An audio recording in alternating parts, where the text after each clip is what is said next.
Hello दोस्तों, कैसे हैं आप सब। आज की हमारी कहानी है ननद का सम्मान। सुनो आरती बहू, ये मैं क्या देख रही हूँ। इस बार मैंने कहा था कि अपनी छोटी ननद सीमा को सोने के झुमके दिला देना, पर तुमने तो सिर्फ चांदी की पायल ही दिलाई है। क्या मेरी बेटी की सिर्फ पायल की ही हैसियत है। बहुत नाराज है तुमसे।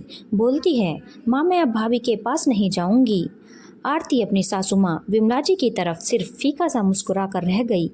आरती मन ही मन सोच रही थी, क्या कहे और सास को कैसे समझाए कि आपके बेटे विशाल ने ही मना कर दिया था कि जब उसकी शादी होगी तब दे देंगे सोने की चेन या हार और सोने के झुमके, अभी से क्या दें। आरती सोच में पड़ गई और सोचने लगी, विशाल के मना करने के बावजूद वह एकलौती ननद है। ये सोचकर सीमा को कभी अंगूठी, कभी कानों की बालियां और कभी पसंदीदा कपड़े, जीन्स वगैरह खुद के पैसों से खरीद कर ननद को चोरी से देती आई है, वो भी पति को बिना बताए। छोटे देवर नितिन की शादी है तो ननद सीमा अपनी छोटी भाभी आरती से बोली, आरती भाभी नितिन भैया की शादी है, भाभी मुझे लहंगा चाहिए। चहकते हुए ननद ने मांग की तो आरती ने खुशी से उसकी फरमाइश तो पूरी की, पर अपने लिए पैसे नहीं बचे तो सोचा कि मुझे शादी में मिली साड़ियों में से ही कोई पहन लूँगी। सब बहुत सुंदर हैं और एक दो बार ही पहनी हुई हैं। ये सब सोच रही आरती को जेठानी नेहा ने पुकारा तो साड़ियों की सोच विचार से निकली और जेठानी नेहा को अपनी व्यवस्था बताई कि आप तो जानती हैं भाभी, विशाल कितने कंजूस हैं। जब भी कुछ साड़ी कपड़ा खरीदने को बोला कह देंगे तुम्हारे पास इतने सारे तो पड़े हैं, और सीमा को लहंगा दिलाने में मेरे सारे पैसे खर्च हो गए। दीदी क्या करूं, मैं मम्मी जी हमेशा बोलती रहती हैं कि अपनी छोटी ननद को हर त्योहार पर कुछ न कुछ निशानी देती रहा करूं।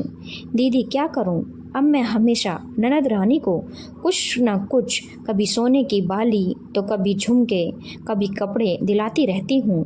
लेकिन दीदी अब मेरे पास पैसे नहीं बचे देवर जी की शादी के लिए कपड़े खरीदने के लिए। आरती ने कहा। आरती की जेठानी नेहा की शादी को 4 साल हो चुके थे तो वह अपनी सास के बारे में सब जानती थी कि उसकी सास कितनी चालाक औरत है।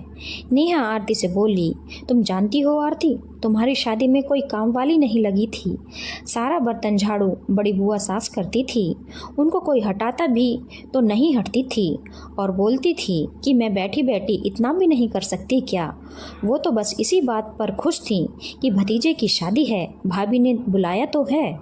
आरती सुनकर स्तब्ध रह गई कि माँ जी कैसे हमेशा उसे ननद की खुशी का ख्याल रखने के लिए कहती रहती हैं। छोटी ननद को गहने कपड़े दिलाने के लिए भी हर बार बोलना नहीं भूलती और खुद की ननदों के साथ इतना बुरा व्यवहार करती हैं। जेठानी ने बताया कि सासू माँ पहले से ही बुआ लोगों को पुरानी और सस्ती साड़ियाँ देकर विदा करती आई हैं।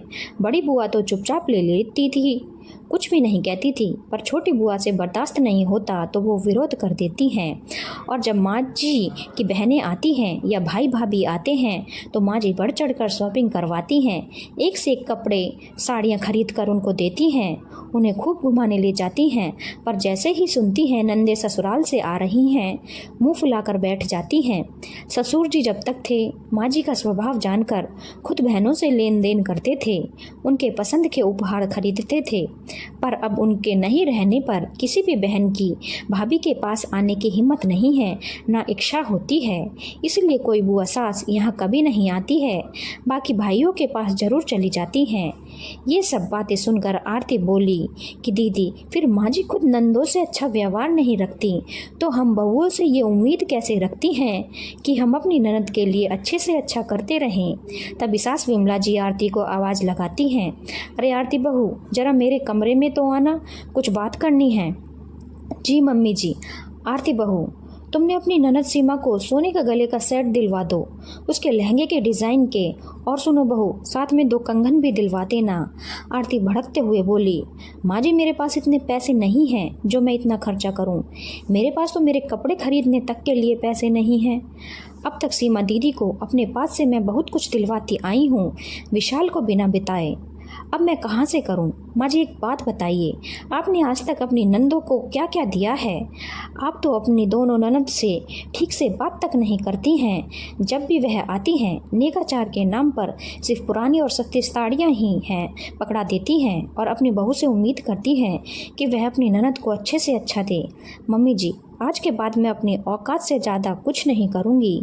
जब आप ही अपनी नंदों के लिए कुछ नहीं करती तो आप अपनी बहुओं से क्या उम्मीद करती हो कि आपकी बेटी के लिए अच्छे से अच्छा करें? सास विमला जी आरती की बात का कोई जवाब नहीं देती और आरती से नज़र नहीं मिला पाती हैं। धन्यवाद दोस्तों। अगर आपको कहानी अच्छी लगी हो तो चैनल को लाइक, शेयर और सब्सक्राइब करना ना भूलें।